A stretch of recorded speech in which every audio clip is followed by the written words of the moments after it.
Bienvenue dans la saison 2 des Entrepreneurs à poil, le média qui met en avant les acteurs du bien-être animal, pour permettre à tous les amoureux des animaux de faire de belles rencontres grâce à ces histoires authentiques. Allez, c'est parti. Bonjour et bienvenue pour ce nouvel épisode des Entrepreneurs à poil, et j'ai la chance de recevoir aujourd'hui Maëva, qui est Online Business Manager, un merveilleux métier, et qui est formatrice de Grow Up. Bonjour Maëva. Bonjour Céline et merci pour ton invitation. Merci à toi d'être présente. Donc, est-ce que tu peux te présenter pour les gens qui n'ont pas la chance de te connaître et présenter ton métier? Oui, alors donc comme tu l'as dit, je suis Online Business Manager, donc bras droit ou accompagnatrice des entrepreneurs. Donc moi, je suis spécialisée dans le milieu du mariage. Je suis aussi effectivement formatrice dans ces métiers-là. Donc j'ai été wedding planner à la base, hein, c'est pour ça que je connais bien le secteur du wedding du coup. Donc ça, je l'ai fait pendant 4 ans. Et après, bon, j'ai eu d'autres expériences effectivement dans ce secteur-là, ce qui fait qu'aujourd'hui, eh bien, j'ai la chance d'accompagner les prestataires du mariage, donc tous les professionnels, à pouvoir se développer en ligne ou pas, d'ailleurs. Oui, alors c'est vrai que tu n'es pas une entrepreneuse à poil, mais Non. il y a quelque chose entre nous. Parce que c'est vrai que quand t'es arrivée, ça a été un peu comme moi. C'était pour toi les pros du mariage, c'était comme une évidence. Parce que c'était ton ancien métier et ça reste ton métier de cœur. Exactement, voilà, c'est mon secteur de cœur, c'est toujours un secteur que j'adore. J'adore regarder l'univers du mariage, et c'est vrai que ayant travaillé avec des prestataires, ayant été prestataire moi-même, bon, j'ai pas encore été mariée pour le coup, mais j'ai pu voir vraiment comment marchait un business dans ce secteur-là, et j'ai pu vraiment identifier un petit peu les problématiques. Donc le but étant de pas les reproduire, de faire Oui, d'aider oui. à professionnaliser ces métiers, et voilà. Oui, voilà. C'est exactement la même chose que moi, mais avec les animaux, en fait. Mm. Et du coup, on a aussi voulu faire ce podcast. Bon, on adore les chats, hein. Il y a toujours nos chats qui viennent pendant les visios. C'est ça, Et voilà, elle est pas là comme par hasard. elle va arriver.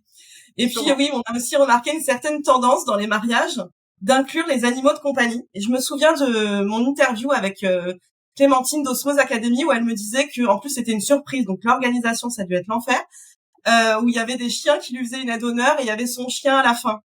Et sur le coup, je m'étais dit, oh, mais c'est génial. Et après, je me suis dit, oh, mais l'organisation, j'ai pensé à toi, du coup. Et on a eu cette idée, du coup, de faire le podcast pour en parler. Qu'est-ce que toi, tu ressens une croissance, justement, d'inclure les animaux de compagnie dans les mariages? Alors, oui, parce que finalement, les gens veulent des mariages de plus en plus personnalisés. Donc, si les animaux font partie de leur vie quotidienne, forcément, ils vont vouloir les retrouver sur leur mariage. Alors, c'est pas forcément une présence, en tout cas, ça peut ne pas l'être. Moi, j'ai déjà vu tout simplement des petites touches, des petits rappels dans le faire-part, par exemple. En fait, Oui, l'animal était en pause, en mode mascotte avec les mariés, donc ça, c'est rigolo. Mais sinon, effectivement, ils peuvent les faire venir typiquement sur le jour J. Donc, soit pour l'aide d'honneur, comme tu l'as dit, soit pour l'arrivée des alliances. Voilà, c'est une alternative aux petits-enfants. oui, Euh, c'est ça. Ils sont pas forcément plus sages, l'un et l'autre. Ça Ouais. se vaut. Mais voilà, là, c'est souvent les chiens, pour le coup, qui amènent les alliances. Et les arrivées, ça peut se faire sur les chevaux, sur si Ouais. quelqu'un a son cheval, effectivement. C'est envisageable d'arriver avec. Alors, bon, avec une robe, selon la robe, ça peut être un petit peu une logistique particulière, mais ça se fait. Et justement, au niveau de la logistique, c'est quoi le défi des organisateurs dans ces cas-là? C'est de les faire obéir, en fait. Non, c'est surtout qu'il faut toujours désigner quelqu'un qui va être vraiment responsable de l'animal. Enfin, l'organisateur ne peut pas être responsable d'absolument tout humain et animal sur un événement, parce qu'il y en a beaucoup. Donc surtout désigner quelqu'un qui va s'occuper de l'animal, donc idéalement quelqu'un qui le connaît, un proche qui Oui. le connaît, qui va pouvoir l'amener au bon moment, au bon endroit, le tenir s'il faut le tenir, et après le surveiller ou le soigner, lui donner à boire, à manger tout au long de la journée s'il doit rester la journée Oui, sur c'est le lieu de ça. réception. C'est surtout ça. Oui, il y a aussi tout le bien-être animal derrière qu'il faut aussi respecter, parce que c'est pas forcément ça dépend de l'animal, mais bon, par exemple, les chats, je les vois pas à un mariage. Non, non. Honnêtement, j'ai jamais vu de chat à un mariage, à part si c'était les chats des propriétaires du domaine qui, de toute Oui, façon, avaient l'habitude de se balader parce que c'est chez eux. Bon, c'est encore pas pareil. c'est ça. Mais non, si c'est vraiment des animaux du type chien, hein, par exemple, oui, après, s'il a une pièce pour être tranquille, dormir, etc., et qu'il reste tout le week-end avec les mariés et les invités, c'est OK. Dans ce cas-là, bon, il aura tout son petit nécessaire. Bon, les chevaux, je dirais, il faut un peu plus de place quand même, hein. Mais voilà, ils peuvent être de la même manière calés à un endroit. Après, les autres, je dirais que quand on les utilise pour des mariages, c'est plutôt de l'éphémère, parce que moi, ce que j'ai Oui. pu voir, c'était des lâchers de colombes, par exemple. Bon, là, la colombe est utilisée uniquement pour 5 minutes sur la sortie de cérémonie. Bon, après, elle est censée retrouver sa liberté. Voilà. Donc, Ouais, bon, mais du coup, souvent, elles ont été élevées, du coup, à l'extérieur. Moi, c'est ce que je te disais. Moi, j'en ai récupéré une, et puis du coup, on s'en est occupé. C'était notre colombe. Mais du c'est coup, vrai que, ouais, enfin, vaut mieux éviter d'utiliser les colombes, si vous m'entendez. c'est ça, c'est ça. Moi, je suis pas particulièrement fan d'utiliser des animaux de toute façon dans n'importe quoi dans la vie.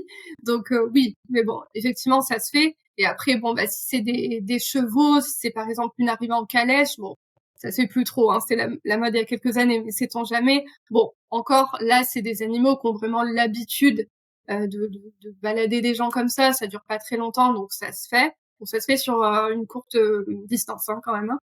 Sinon, Ouais. ça prend un petit peu du temps quand même. Mais voilà, bon, là ça va, c'est parce qu'ils sont habitués, mais ils sont pas élevés pour ça, on va dire. Mais et tu m'as parlé justement tout à l'heure d'un sujet aussi intéressant sur les animaux, de ne pas les utiliser non plus. Enfin, bon, si tu fais un mariage vegan, il y a aussi des possibilités. Il y en a qui se sont spécialisés là-dedans, des mariés, des wedding planners, des pros du mariage. Alors oui, plutôt des traiteurs qui peuvent Oui, être spécialisés dans le vegan. En général, ils le sont parce que c'est très spécifique et vraiment, s'ils le sont, c'est que ils aiment ça et que ils ont développé une carte hyper complète parce que le problème, c'est que les traiteurs traditionnels, oui, ils peuvent savoir faire du vegan, mais vraiment, ça va être très simpliste. d'accord. Donc va pas y avoir trop de choix. Donc si c'est juste parce qu'il y a des invités véganes dans le groupe, bon ok, la personne va s'adapter, le traiteur va s'adapter, c'est ok. Mais si vraiment c'est une volonté d'avoir quelque chose 100% vegan, non, là faut vraiment prendre quelqu'un de spécialisé, sinon le choix il va être hyper limité.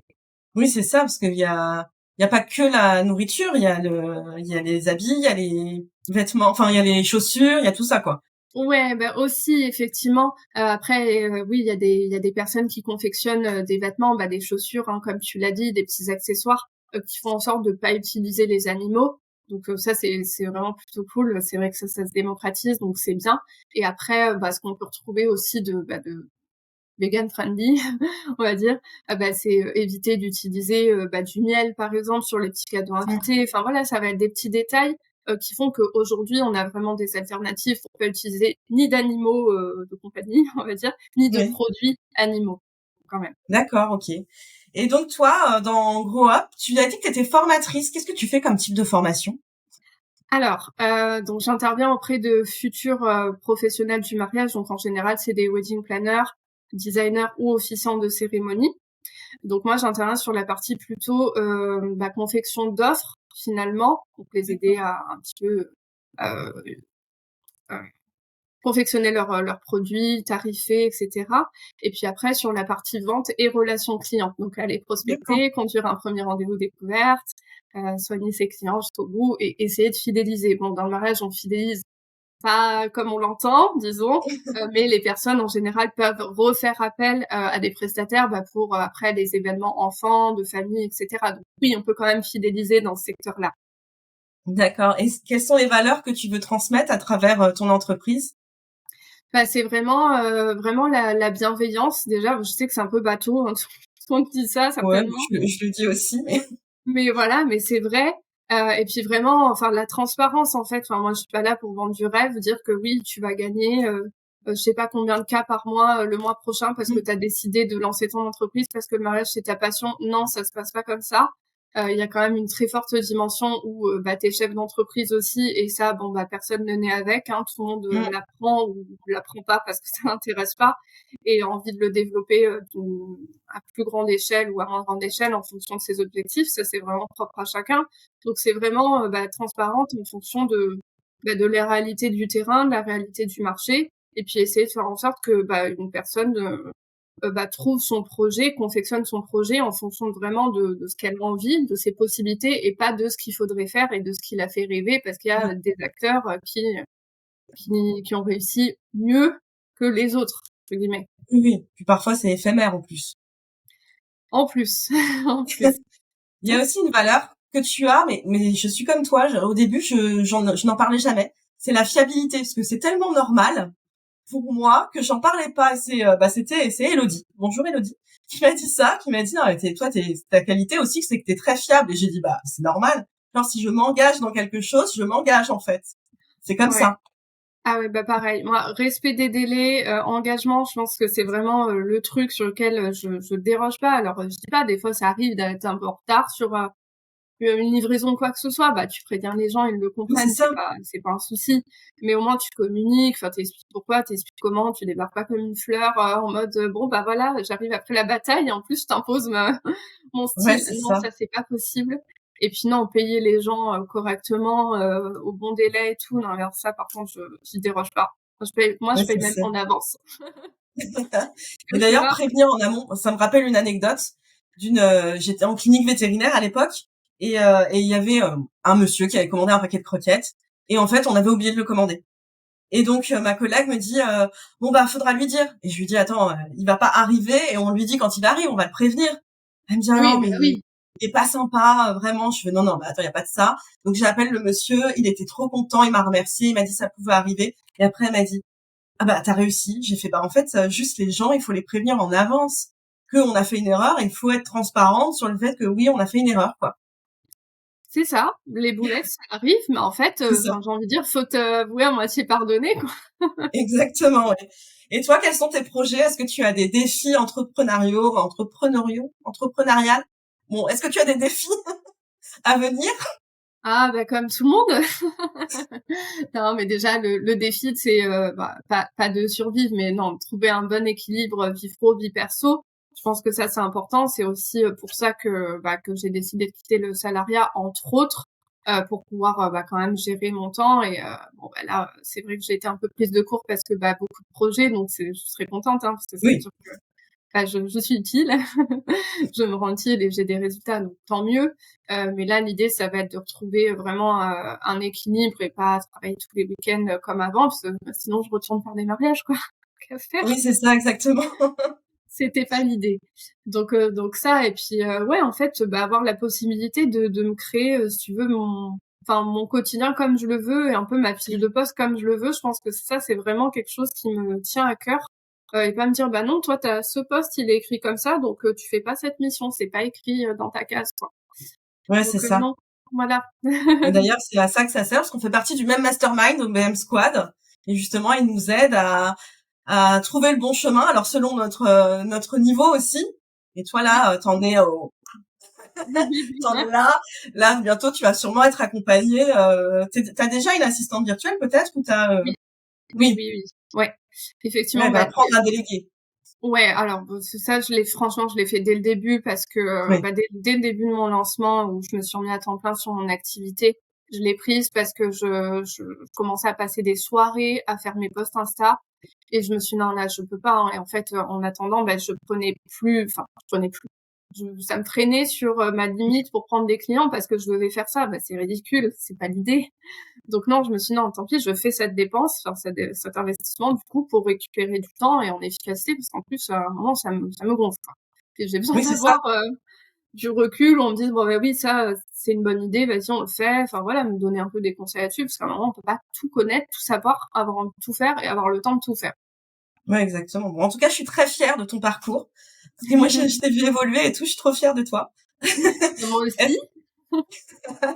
Est-ce que tu as autre chose à ajouter sur ton métier, ou sur le mariage, les animaux de compagnie dans le mariage?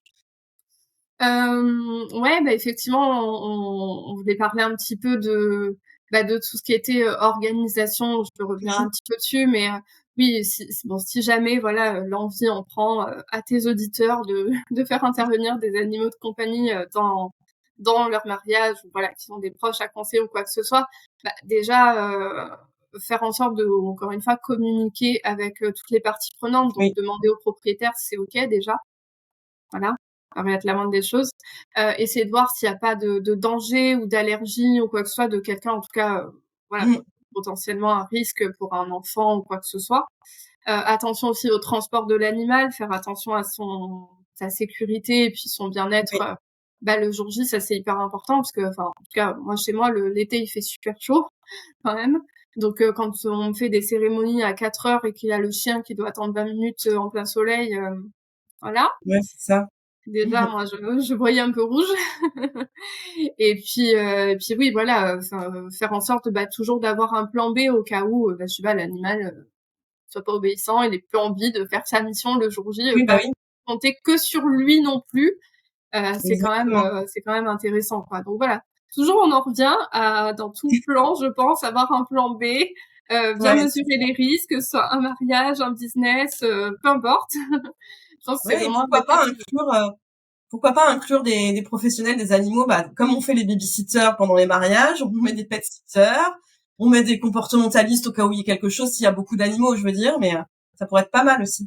Ouais, ça peut être pas mal. Alors après, ouais, je pense qu'il faudrait un certain quota d'animal pour que ça vaille le Oui, coup pour dégager du budget pour cette prestation-là. Mais effectivement, un pet sitter, oui, bon, on va dire pet de sens large, ça se tient si effectivement il y en a plusieurs. Ouais, comme les ouais, babysitters, c'est t'as ça. tout à fait raison.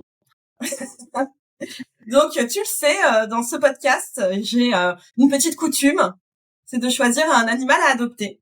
Oui, Donc, toi, tu as choisi l'association l'Arche des Animaux, qui se trouve près de chez toi, c'est ça? C'est à la Grande Motte. oui, Toi, c'est t'as ça. du côté de Montpellier, c'est ça? Oui, à côté de Montpellier, ouais. D'accord. Et donc, tu mets en avant Vaïka, qui est une minette stérilisée de 2 ans. Et elle est tigrée et blanche à poils longs. Elle ressemble un peu à la tienne, d'ailleurs. Sauf que la tienne n'est pas à poils longs. Ouais, la poil court, la mienne. Donc sur l'annonce, il n'y a pas noté son caractère, ses ententes. Mais c'est vrai que je pense qu'en association, c'est toujours difficile d'évaluer. C'est ce que je dis à chaque fois. Moi, j'avais une chienne, on va dire, on sait pas. Finalement, ça s'est bien passé avec tout le monde, parce que je sais comment faire aussi. Mais voilà, on connaît pas ses attentes, mais en tout cas, ses ententes, pardon.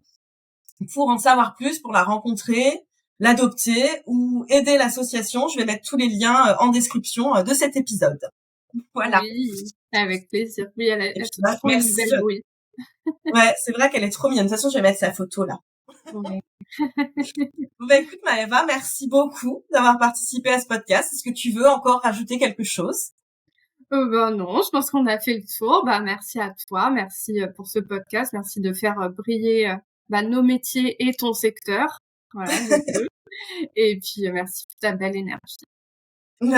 Merci à toi aussi pour ton énergie. Je mettrai aussi les liens si vous voulez vous abonner à Maëva, si vous voulez en savoir plus sur son métier. Je mettrai tous les liens en description. Et puis, n'hésitez pas à partager ce podcast vers l'infini et au-delà. Au revoir. Bye bye. Merci à tous pour votre écoute. N'hésitez pas à commenter, à partager et à vous abonner pour ne rater aucun épisode.